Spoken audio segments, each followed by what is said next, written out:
I can speak. Open our ears so that we can hear, and open our hearts so that we can change by your power and through your grace. Amen. Please be seated.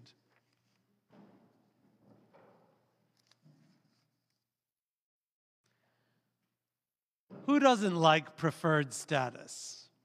I'm flying to New York this evening on a red-eye flight, and I'm grateful for my preferred status on American Airlines so I can get a comfy seat and have a shot at actually getting some sleep.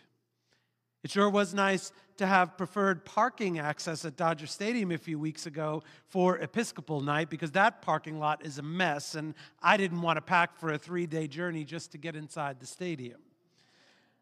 I'm not going to lie, I love walking into my favorite restaurants and they say, "Christopher, it's so good to see you. Your favorite table is ready." I also don't complain when my collar gets me access to the emergency room when someone in this community is in crisis.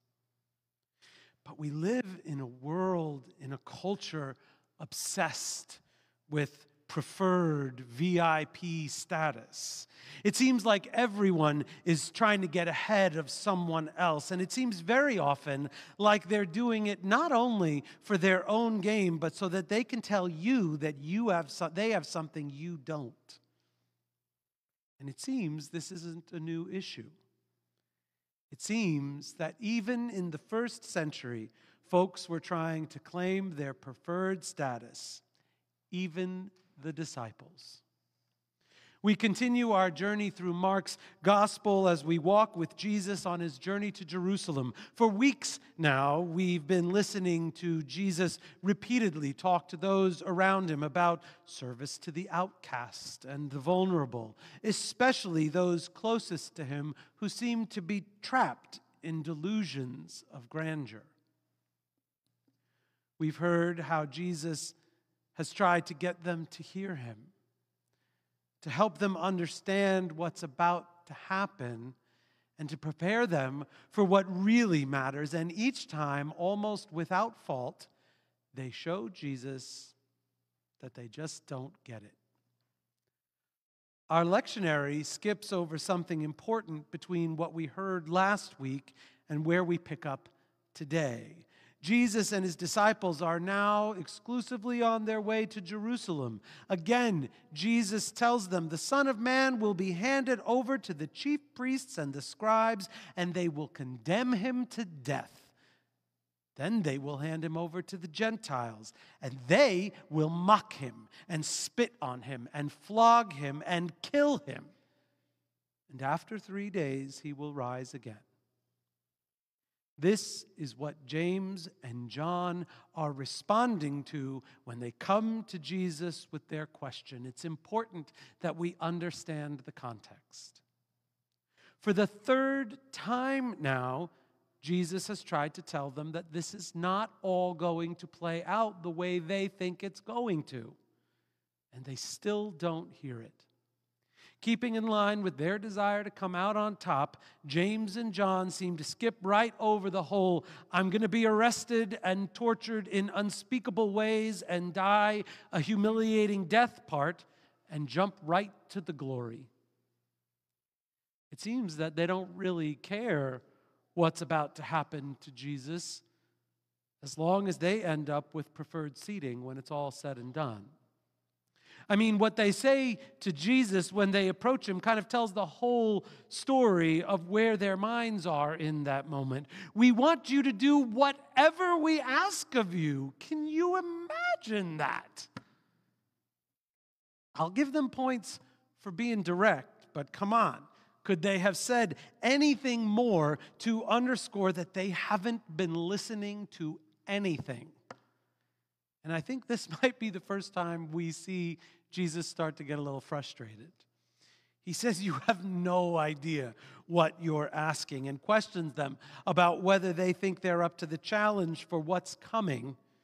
And just like the star students they're trying to be, they offer an emphatic affirmation of their ability to handle whatever Jesus can handle. And it sounds good. except it's not true. Let's remember that when everything falls apart, they will disappear, and Jesus will stand there alone and abandoned.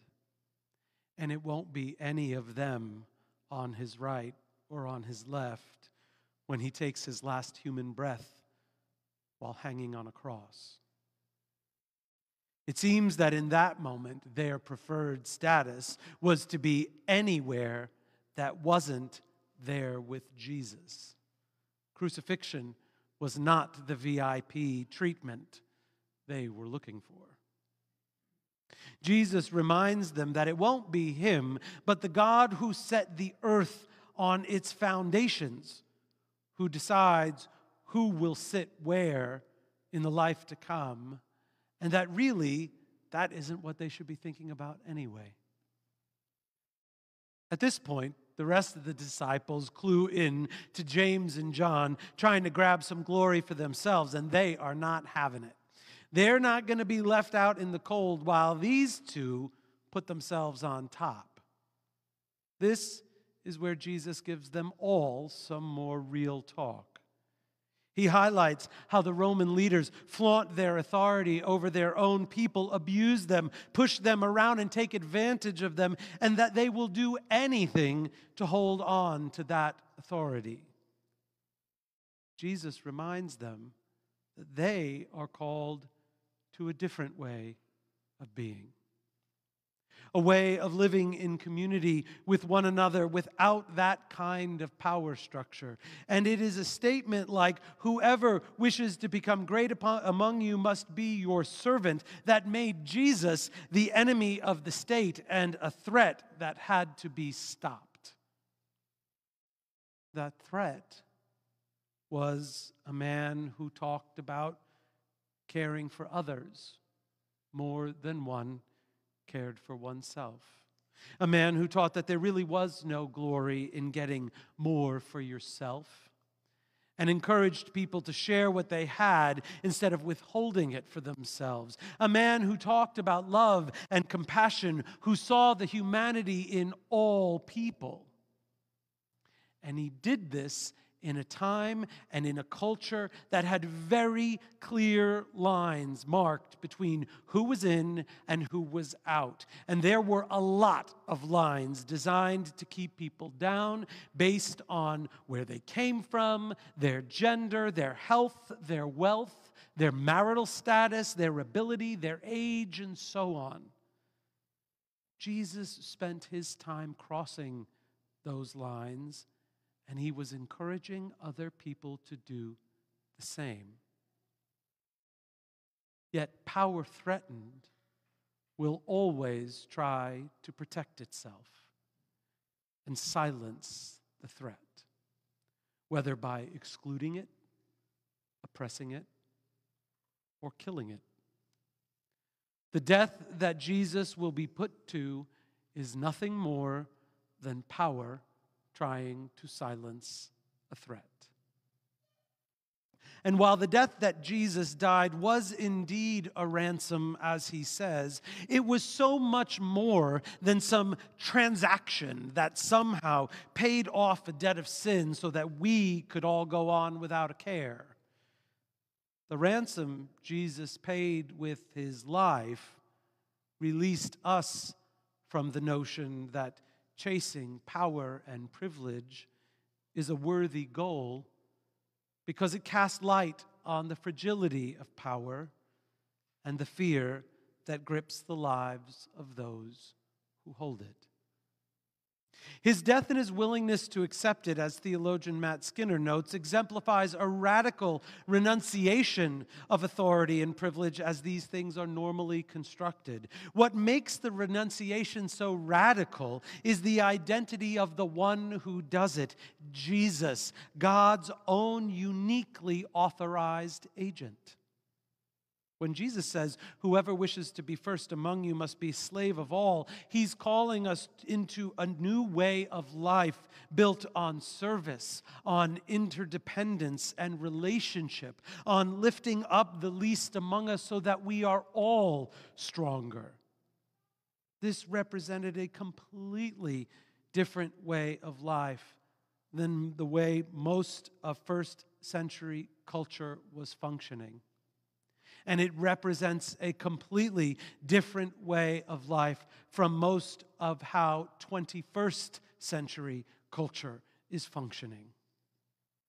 When Jesus talks about being a slave of all, he's not talking about being a slave to servitude in a we have no choice in the matter kind of way, like those who were ripped from their homelands and sold as property and forced into submission. He is calling us to be utterly dedicated to serving others, especially the vulnerable among us.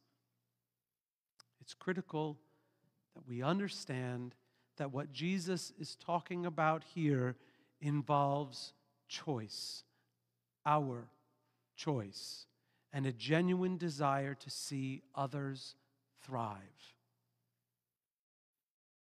That might look like actually dealing with the root causes of the epidemic of homelessness, rather than just being focused on cleaning up or clearing out our neighborhoods. That might mean finally addressing the fact that not all of our systems are actually designed to see black and brown people thrive, and not everyone is just able to pick themselves up from their bootstraps. It may mean accepting that even though queer and trans people may have different lived experiences than yours, it's not an excuse to try to eradicate them. It may be, rather than shaming someone who can't do what you can do, you reach out your hand and you say, let me help you. We're barreling towards an election day that will very much be a referendum on power, and whether it is to be wielded through a lens of authority, judgment, and control, or a lens of responsibility, empowerment, and liberation. I think we all need to carefully consider why all of these candidates are seeking the preferred status of becoming elected officials in light of all that we've been hearing Jesus say in these last weeks. Preferred status is great and all, but Jesus says that he came to serve, not to be served. But what about us? What have we come for? Why are we following Jesus? Is it because we too want him to do whatever we ask and get a reward? Have we been listening? Today we're kicking off our annual pledge drive, Walk in Love. Over the next weeks, you will be hearing a lot about our plans for 2025, why we need your financial support, and what service looks like in and through this place. A common thread throughout all that you will hear is a reminder of our stated vision, which is to be Christ for each other and the world. It is very clear that Jesus is telling us who he is and what he is about. So I invite you, as you consider your commitment to St. Stephen's this year, to think about how you can help this place literally be the living, breathing heart, hands, and feet of Jesus in this town, and then support that not only with your financial resources, but also with your personal time and talents. We must all do this so that everyone, especially those without preferred status, may have a seat at tables of community and relationship and love. That's the funny thing about James and John wanting to be seated at the table on either side of Jesus. Yes, Jesus offers everyone a seat at this table, but after all that we have heard Jesus say in these last weeks, is there anyone who thinks that Jesus would actually seat himself at the table? Or is it much more likely that he would be preparing the meal and bussing the dishes?